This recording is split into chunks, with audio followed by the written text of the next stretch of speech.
We came out to stand in the rain and to voice our concerns because for us this is genuinely an issue of faith, not hate. And we reject the implication that acting on our faith's principles is a willful means of harming others.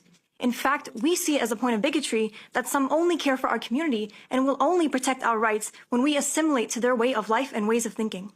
Just like it's a point of bigotry when some refuse our women's right to wear hijab and to pray, condemning us for our views on this issue is in itself another act of bigotry like the ones Muslims and immigrants have faced in this country for years. The same religion that causes Muslims to care about environmental justice, food insecurity, or ending anti-black racism is the same religion that causes us to care about this issue. Our faith is not partisan, and our people are not backwards. Part of the American dream of our people is that they pass on their values to their children. But members of this school board have mocked our values and have said we cannot be allowed to opt our children out precisely because they want to end that dream. Our constitutional right to religious freedom and to raise our children precisely protects that dream. Many of our families don't have much of a choice whether to place their children in this public setting.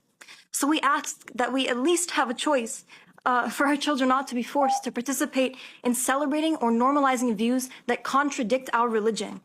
These children will learn about same-sex couples and trans-identifying people, whether they learn these things in school or not.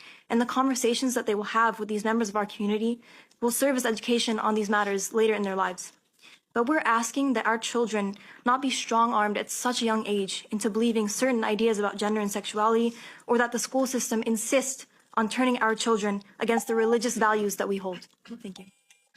Assalamu alaikum, brothers and sisters. Here you've seen this sister has beautifully advised the board of Maryland school not to destroy the Muslim kids culturally and not to teach them the same-sex marriages in the school at this young age. They are still innocent and they don't need to know about all these gay marriages and all other things during this small age where they came to learn about the general knowledge. You don't need to teach them about all these things during this early age in their life.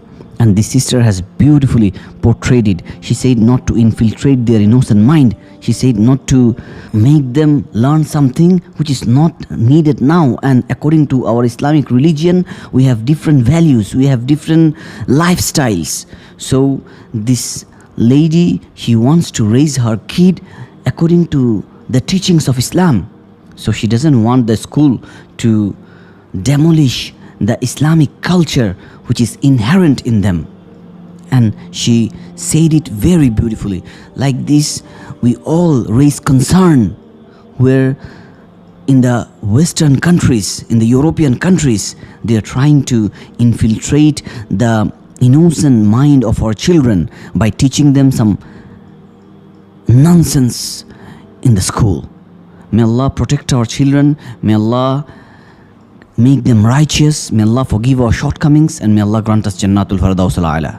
Help us build an Islamic studio at www.islamicstudio.org, link in the description.